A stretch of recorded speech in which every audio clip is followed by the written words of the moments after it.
បាទសួស្តីបងប្អូនទាំងអស់គ្នាបាទថ្ងៃនេះខ្ញុំសូមធ្វើការបង្ហាញពីរបៀបក្នុងការផ្ទេរឯកសារពីទូរស័ព្ទ iPhone ទៅទូរស័ព្ទ iPhone មួយទៀតបាទ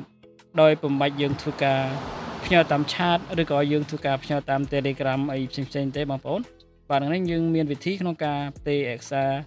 បានយ៉ាងលឿនរហ័សទាន់ចិត្តបងប្អូនបាទអូខេអញ្ចឹងគឺឧទាហរណ៍នៅលើ iPhone 11នេះគឺរូបភាពដែលខ្ញុំបាទចង់ផ្ទេរពី iPhone នេះមក iPhone 12នេះមួយទៀតបាទអូខេឧទាហរណ៍រូបភាពឬក៏វីដេអូនេះយើងអាចធ្វើការផ្ញើបានទាំងអស់តែម្ដងក៏អត់យូរដែរបងប្អូនបាទគឺលឿនមែនទែនបាទអូខេអញ្ចឹងវិធីក្នុងការធ្វើវាគឺអត់មានអីពិបាកទេបងប្អូន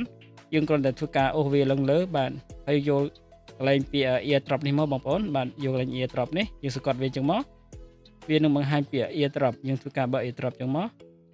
ហើយយើងមកបើកទៅលើទូរស័ព្ទដែលយើងទទួលមួយទៀតបាទយើងបើកដូចគ្នាមកបាទយើងអូសវាឡើងមកក្រោមចឹងមកហើយយើងសង្កត់កន្លែង AirDrop នេះហើយយើងបើកដូចគ្នាបាទ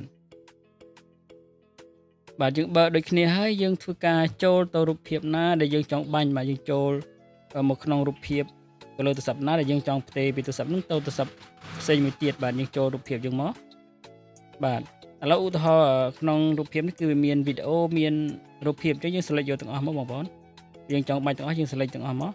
ហើយយើងធ្វើការគ្រីសវាមកបាទយើងគ្រីសរូបភាពដែលយើងចង់ផ្ទេរមានរូបភាពណាខ្លះយើងអាចធ្វើការ select វាមួយចឹងមកបន្តមកទៀតយើងធ្វើការចុចសញ្ញាព្រួយខាងក្រោមបងប្អូនបាទចុចចឹងមកហើយយើងមើលពាក្យ AirDrop នេះយើងមើលពាក្យ AirDrop នេះមកយើងចុចចំពាក្យ AirDrop បាទយើងធ្វើការរងចាំណាបងប្អូនបាទអញ្ចឹងយើងទូរស័ព្ទនេះយើងដាក់ក្បែរគ្នាតិចមកបាទនេះវាឃើញហើយបងប្អូនយើងធ្វើការចុចកន្លែងពាក្យ iPhone ហ្នឹងមកបាទហើយវាកំពុងតែ working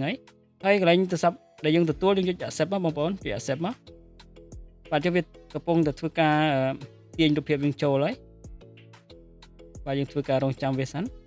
បាទអញ្ចឹងវាចប់ហើយបងប្អូនទាំងអស់គ្នាគឺលឿនមែនទែនបាទលឿនខ្លាំងមែនទែនហើយយើង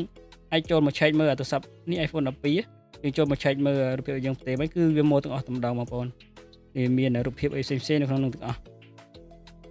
បាទអញ្ចឹងវីដេអូនេះគឺមានតែប៉ុណ្្នឹងទេបងប្អូនទាំងអស់គ្នាបើពេញចិត្តកុំភ្លេចចុច like វីដេអូនេះមួយផងបងប្អូន